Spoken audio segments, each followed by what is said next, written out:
It's an everyday situation. You're at work, doing your job, then you get stuck on something. Maybe you need to ask a colleague in the next room a quick question or look something up in another office. Or you want to grab a quick coffee from the vending machine. You leave your stuff behind and leave the room. But what if such an everyday moment means death? And how can all this happen in a place that is supposed to be one of the safest in the world?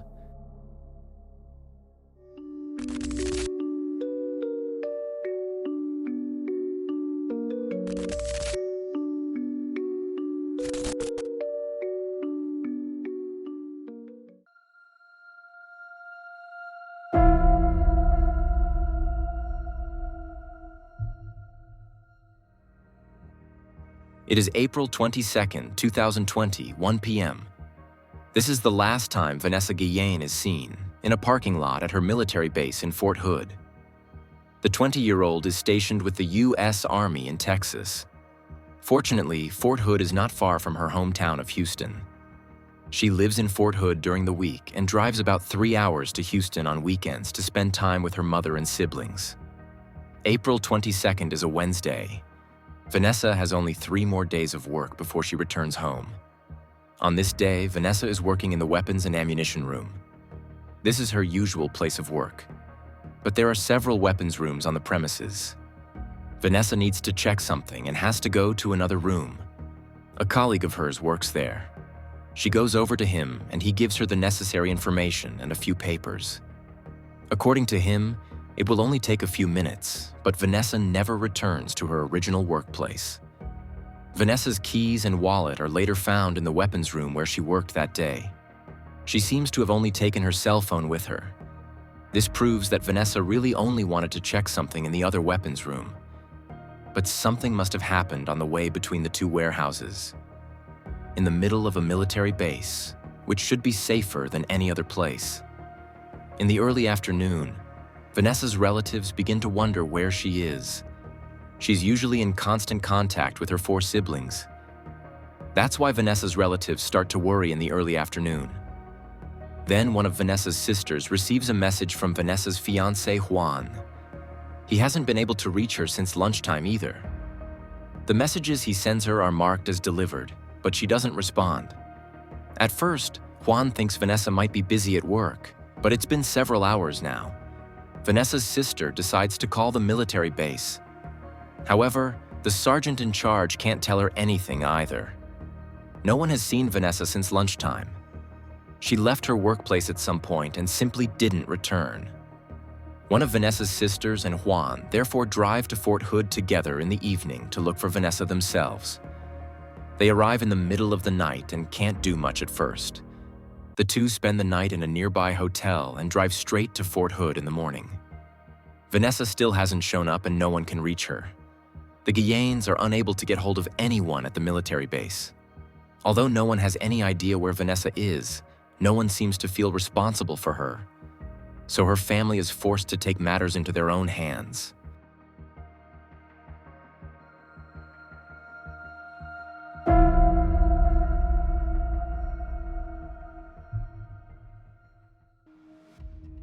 The search efforts are very slow to get started. So slow, in fact, that I can't really tell you anything noteworthy about the first few weeks after Vanessa's disappearance. There are a few search efforts and interviews around the military base, but essentially everything in Fort Hood continues as usual. That's why Vanessa's siblings and friends quickly seek the attention of the public. Vanessa's sisters in particular give numerous interviews. Even weeks after Vanessa's disappearance, her sister still says she believes Vanessa is alive and being held captive somewhere. She also appeals to those in charge at the military base. Other soldiers have disappeared from Fort Hood before Vanessa. The bodies of 2 of them are even found during the search for Vanessa. But Vanessa herself remains missing. It must be incredibly difficult for Vanessa's family to repeatedly appear in front of cameras and microphones during such uncertain times. But their tireless public relations work is bearing fruit. Not only are media outlets becoming increasingly aware of the case, but so are prominent personalities. Stars such as rapper Baby Bash and actress Selma Hayek are sharing information about Vanessa's disappearance on their social media profiles, exposing the case to an audience of millions. Thanks to the media coverage, more and more donors are contributing to the reward money that has been offered. Up to $50,000 is now being offered for information leading to Vanessa's disappearance. But there is another reason for Vanessa's family's appearance in the media. The Guilléns feel that they have been let down by the investigators and, above all, by the army. They are receiving very little information about Vanessa's disappearance and nothing at all about the current investigation.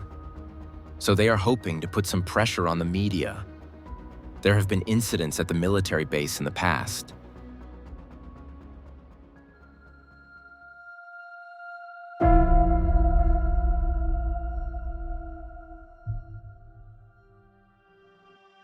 It has now come to light that Vanessa had not felt comfortable or safe at the military base for some time. Before her disappearance, she confided in her family and reported that she had been harassed on several occasions. Vanessa reports two specific incidents. On one occasion, one of her superiors simply walked into the bathroom while Vanessa was taking a shower. Another time, a superior addressed her using vulgar expressions in Spanish. Both incidents are completely unacceptable, and Vanessa was well aware of this at the time. But she is afraid to report the misconduct of her male colleagues. If no one believes her, it could only cause her more trouble. That is Vanessa's fear. Unfortunately, it is not uncommon for victims of harassment to be afraid to report incidents or even file a complaint. This is because they are often not believed, or the whole thing is dismissed as trivial, even though it is obviously not trivial at all.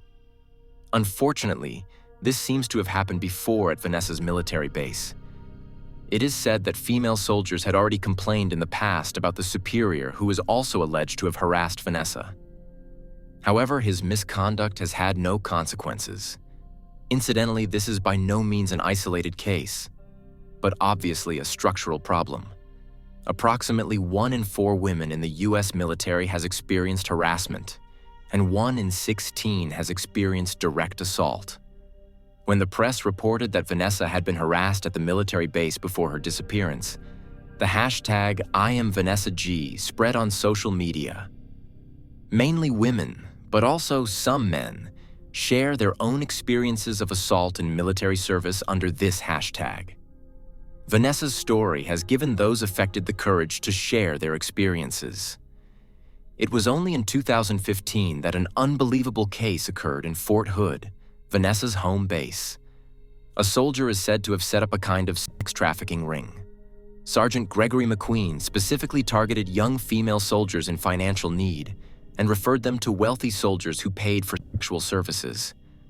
Although this was before Vanessa's time in Fort Hood, it shows that there seems to be a mentality among male soldiers there that encourages the exploitation of female colleagues.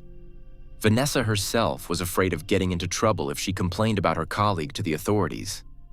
Or, in the worst case, even being kicked out of the army. And that would be the worst thing for Vanessa. She joined the U.S. military at the age of 18, and being part of the U.S. military had been her big dream since she was a girl. She doesn't want anyone to ruin that for her, even though she knows her superior's behavior is wrong. But Vanessa is not only afraid for her own future, but also for that of her family, because her mother is classified as an illegal immigrant. Vanessa worries that if she makes any wrong move, her mother could be prosecuted in retaliation. So Vanessa puts up with her colleagues' misconduct and keeps everything to herself. She focuses on her job and does her best. Vanessa's family even organizes several demonstrations, which are attended by hundreds of other people. The demonstrators demand more information about the young woman's disappearance. The military law enforcement agency still denies that there is any evidence that Vanessa could have been the victim of a crime. However, when individual investigators are asked, their assessment is quite different. They believe that something has happened to Vanessa and that someone is responsible. This further fuels the family's suspicion that the military law enforcement agency may be deliberately trying to cover up a crime against Vanessa. After all, One should be safe on a military base. Perhaps the Army simply does not want to admit that it failed to do so in Vanessa's case, and that there may be someone within its own ranks who is up to no good.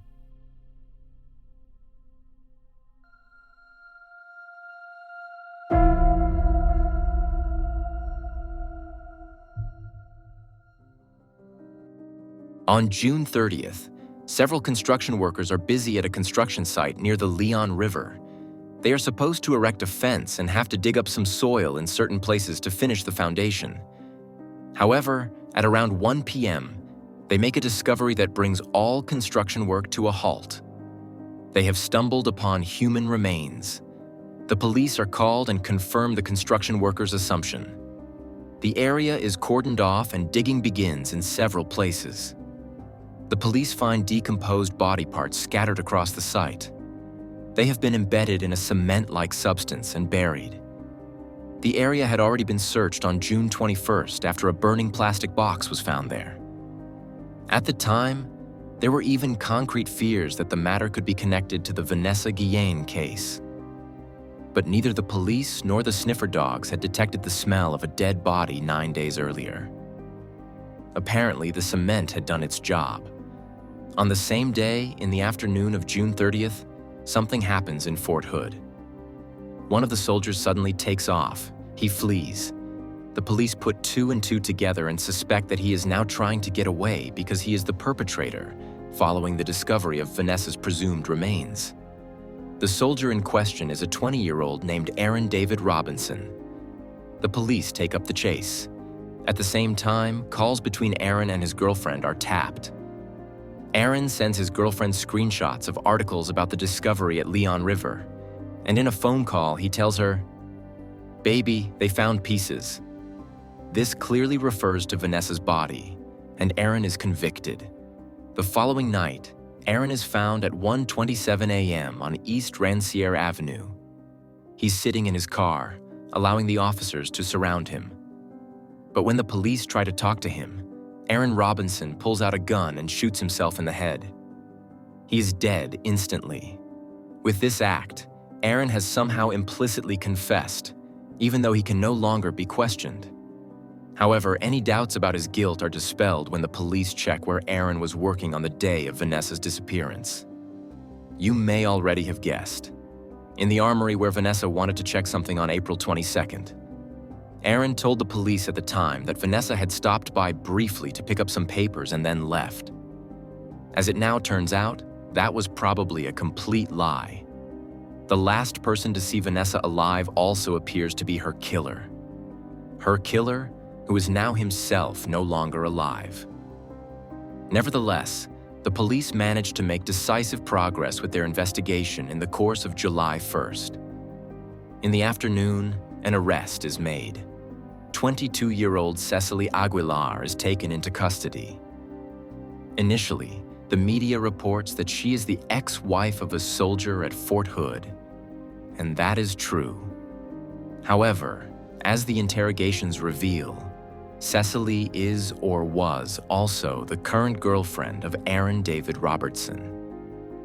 And the 20-year-old gave her some interesting information that ultimately led to Cecily also having blood on her hands.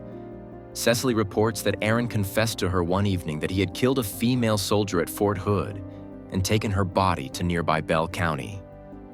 He allegedly told her that on April 22nd, he killed a female soldier in the armory by striking her several times on the head with a hammer. Cecily was working that day, on the evening shift at a gas station. Early in the morning of April 23rd, Aaron picked her up from work and drove her to Leon River. When they arrived, there was already a box with wheels and handles there. Aaron had left it there earlier, and inside that box was Vanessa's body. According to police reports, 2 witnesses from the military base had already reported seeing such a box in mid-May. Independently of each other, both witnesses reported that on April 22nd, Aaron had taken a box that appeared to be heavily loaded out of his armory and hoisted it into his car. Aaron's phone records were then checked, and it was discovered that he had called his girlfriend Cecily several times during the night of April 22nd to 23rd. As a result, Cecily was summoned as a witness back in May. She testified that she had spent the entire evening and night with her boyfriend Aaron. The two had driven around a bit to look at the starry sky over Texas. He only called her a few times because she had misplaced her cell phone and he wanted to ring it. Now that Aaron is dead and the police's suspicions are stronger than ever, Cecily admits that she lied to investigators at the time. Only now, a month later, is she reporting what really happened on the night after Vanessa disappeared. During the night, Cecily and Aaron allegedly dismembered Vanessa's body on the Leon River using a hatchet and a large knife. They then buried the remains in several locations. 3 days later, however, the two returned to the scene. In the meantime, Cecily had bought cement on Facebook Marketplace. Aaron and Cecily dug up the body parts again and encased them in concrete to hide Vanessa's remains even more securely. And until June 30th, it worked. If the construction workers hadn't been so observant and hadn't looked so closely at their work, Vanessa might still be missing today. But now her alleged murderer Aaron is dead, and his girlfriend Cecily is immediately taken into custody. You're probably wondering what Aaron's motive for the crime was and why Cecily was so willing to help him. That has never been fully clarified. Vanessa's family suspects that Aaron may have harassed or pressured Vanessa. When she told them about the assaults in Fort Hood, she never mentioned any names, only that it was a sergeant. And Aaron was a sergeant. However, the official assumption is different. Namely, that Vanessa may have seen Aaron's cell phone screen while visiting his armory. Aaron had a photo of himself and Cecily as his lock screen. And you may remember me telling you that Cecily is actually married to another soldier from Fort Hood. Cecily is separated from her husband, but not divorced, when she is with Aaron. The theory is that Aaron was afraid he would get in trouble for being with another soldier's wife.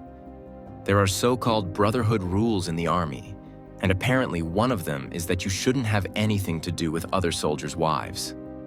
Aaron is said to have told Cecily this and used it as a motive for Vanessa's murder. He was afraid that Vanessa would reveal the relationship between him and Cecily. Since Aaron can no longer be prosecuted, Cecily is the only person charged in connection with Vanessa Guillén's murder. She's sentenced to 30 years in prison. Vanessa's siblings and mother have since become political activists. In 2022, the Vanessa Guillén Act came into force at their instigation. The law introduced significant reforms to military justice and investigative procedures in cases of sexual violence. Among other things, harassment is now explicitly criminalized under the Uniform Code of Military Justice. If you want to hear more about Vanessa's family's activism, there is a documentary on Netflix that follows the sisters and their mother in their political work.